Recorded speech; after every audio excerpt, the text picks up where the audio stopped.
generasi penerus. Dalam nama Tuhan Yesus, membacakan renungan firman Tuhan. Lalu berkatalah Musa kepada Tuhan, "Biarlah Tuhan, Allah dari roh segala makhluk, mengangkat atas umat ini seorang yang mengepalai mereka waktu keluar dan masuk, dan membawa mereka keluar dan masuk, supaya umat Tuhan jangan hendaknya seperti domba-domba yang tidak mempunyai gembala." Kitab Bilangan pasal 27 ayat 15-17.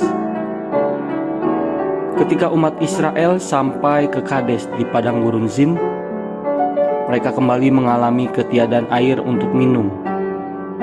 Lalu mendatangi Musa dan Harun untuk berbantah. Allah menyuruh Musa mengambil tongkat dan berkata kepada bukit batu supaya mendapatkan air.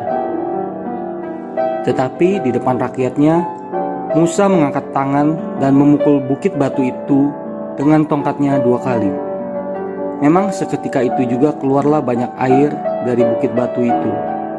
Tetapi karena melanggar perintah Allah, Musa dan Harun tidak boleh masuk ke negeri Kanaan. Tidak lama kemudian, Allah mengambil Harun dari dunia. Ketika hari kematian Musa sudah dekat, Allah berfirman kepada Musa, "Naiklah ke gunung Abarim ini, dan pandanglah negeri yang kuberikan kepada orang Israel. Sesudah engkau memandangnya, maka engkau pun juga akan dikumpulkan kepada kaum leluhurmu, sama seperti Harun, abangmu dahulu. Karena pada waktu pembantahan umat itu di padang gurun Zin, kamu berdua telah memberontak terhadap titahku untuk menyatakan kekudusanku di depan mata mereka dengan air itu. Itulah mata air Meribah dekat Kades di padang gurun Zin." Kitab Bilangan pasal 27 ayat 12-14. Mendengar pernyataan Allah ini, Musa tetap taat. Dia tidak protes dan tidak bersungut-sungut, juga tidak meminta apa-apa kepada Allah. Sebaliknya, dia meminta Allah mengangkat seorang penerus untuk mengepalai umat Tuhan, supaya mereka jangan seperti domba-domba yang tidak mempunyai gembala.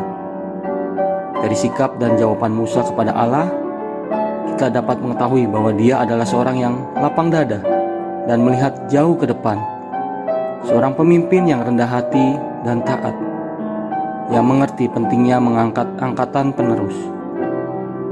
Sewaktu Allah memberitahukan Musa bahwa kematiannya sudah dekat, bukan saja dia tidak melawan, dia bahkan menuruti kehendak Allah, mengangkat Yosua menjadi penerus. Musa membawa Yosua berdiri di depan imam dan di depan segenap umat, menumpangkan tangan ke atasnya dan memberikan sebagian dari kewibawaannya kepadanya, supaya segenap umat Israel mendengarkannya. Hai anak-anak Allah, kiranya kita semua dapat belajar dari sikap Musa yang di dalam hatinya hanya ada Allah, tidak ada dirinya sendiri. Sebelum ajalnya tiba, Musa sama sekali tidak meminta balas jasa kepada Allah. Tetapi yang dia pikirkan hanyalah apakah Yosua dapat diterima oleh umat menjadi pemimpin mereka menggantikannya. Hari ini di gereja banyak posisi dan pekerjaan kudus yang memerlukan generasi penerus. Sewaktu kita menjadi penanggung jawabnya, kita harus bekerja sepenuh hati dan tenaga. Jangan hanya ambil kedudukan, tetapi tidak bekerja sehingga melalaikan pekerjaan kudus. Selanjutnya, kita juga harus mempersiapkan generasi penerus. Jangan menjadi senior yang memegang erat kedudukan dan kekuasaan, tidak mau tunduk pada pengaturan gereja. Dalam setiap pekerjaan kudus, hendaklah kita bersikap seperti Musa, setia bekerja, taat pada perintah Tuhan. Dan ketika tiba waktu kita untuk undur, jangan terus bercokol tidak mau melepaskannya. Dengan demikian, kita akan berkenan kepada Allah dan mendapat berkat-Nya dengan berlimpah. Tuhan Yesus menyertai kita semua. Amin.